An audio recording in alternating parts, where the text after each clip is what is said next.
Hello good people, Gabriel Muniz here, and in this presentation we'll be talking about the current issue that is the mass die-out of puffins. Before we start, I'd just like to make the disclaimer saying that I have done another research project during the fall of 2019 with Professor Elaine Vogel. On that presentation, I explained what was an endangered species, how we are harming them, as well as what we can do to help them recover. In today's presentation, we will start by stating where the problem is at. Then we will analyze some articles supporting what is happening with the puffins, and then we will discuss what can be done next. It has been documented by people that live near their natural habitat that puffins have been seen far less than a decade ago. Scientists attribute this to three main things: a scarce food source, which makes their birth rates go down, to tourists that go to places where puffins live so they can eat their flesh as a delicacy, and to climate change, making their habitats unusually warm. These changes were primarily caused by humans, meaning we have the moral duty to fix the problem we caused. This first study was published by the American Association for the Advancement of Science, and it talks about how the supply of food affects the birth rate of seabirds. You can see the puffin on the left of the image, surrounded by the color black, alongside many other seabird species that have strong dietary dependencies on forage fish prey. Many birds eat only a couple specific species of fish, and the puffin is not an exception. Here you can see the results of their experiment. The main idea behind using their data is that we can prove there is a correlation between overfishing the small fish like sardines and anchovies that would otherwise be fed to young birds, and the rate at which these birds species can procreate. All the data was collected and boiled down to these graphs comparing the amount of food available to the seabirds on the x-axis and the breeding success of said birds on the y-axis. While the graph in black is the one we are focusing on today, notice how all the graphs have the positive correlation between the x and y-axis, meaning the more food available, the more these species procreate. On the second study, researchers collected decades worth of data to make a comparative analysis. Here you can see the change in ocean temperature from the early 1970s to the early 2000s. While surface temperature changes more often than the temperature on the bottom, scientists measured the temperature both at the surface and at the bottom of the ocean before taking an average that could be put in these diagrams that you see right now. Here I put the same diagrams from the previous slide comparing the difference in water temperature alongside another diagram comparing the difference in the amount of fish present in the same time period. Notice how the color red, indicative of how many tons of fish, skewed north as a result of rising temperatures south of where they lived. While this might represent an inconvenience for the fishes, puffins that eat those fishes cannot simply fly so many miles north of where they live just to prey on the small fish and then fly back home to give food to their babies. While puffins are capable of spending months at sea, by the time they come back to their pufflings might either be dead or another puffin could have claimed their nest.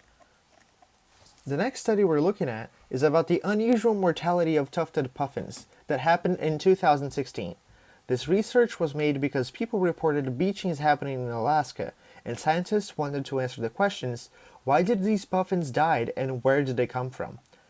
The die-off alert protocol requires collection and removal of all the carcasses on a set length of beach to a safer location off the beach where they are sorted by species, age class, and carcass condition, and then are photographed in groups like in this image represented here. Their analysis of the puffin's trachea and anus suggested that thousands of predominantly adult tufted puffins came from the islands portrayed in this picture. The researchers reported the distribution of higher quality prey species may have shifted northward in the Bering Sea associated with the heat wave of 2016. The tufted puffins prey on forage fish and invertebrates such as squid. As such, they may have been subjected to food stress, which ultimately caused the documented wave of mortality. Are you guys with me? Good. This next research also studied a mass die-out of puffins. They were trying to find a correlation between abnormally large sea surface temperatures and the die-off that occurred during the winter of 2013 to 2014.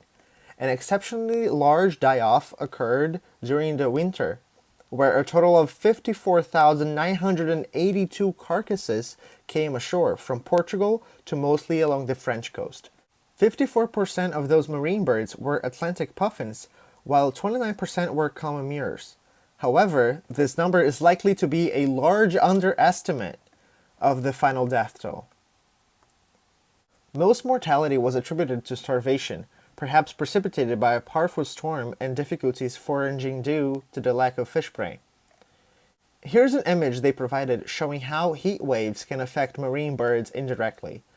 When fish are of reduced quality, that increases competition, which makes many birds, including puffins, die of starvation.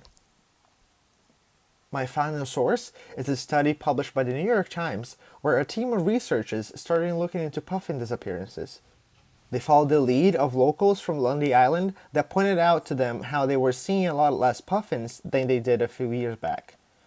Some researchers disguised as puffin hunters, and they were able to take some pictures of their process, as well as find out why they were killing so many birds. It turns out that hunters were selling the meaty puffin breast to restaurants in the city so that the restaurants could sell it to curious tourists wanting to try the exotic meat. This practice is not illegal as of right now, although they point out that puffins face a risk of extinction in the wild, meaning countries might start putting up rules regulating the murder of these birds. After going over these 5 credited sources, the overall conclusions for the causes of the mass die-out of puffins are overfishing, climate change, and hunting, which really can be boiled down to just one thing: humans. Some ideas about what to do next might include rethinking our idea of what enjoying an animal is, maybe just take pictures of them instead of buying their carcasses to eat. We also need to continue the battle against the climate change that we've created. I've also included the word persistence to remind everyone that changes will not come as fast as we would like them to, but if we remain persistent in our actions to help these birds, then we can go on to do great things. Here are the references I used throughout this presentation, and if you have any questions, please let me know. This was Gabriel Muniz, and thank you so much for watching.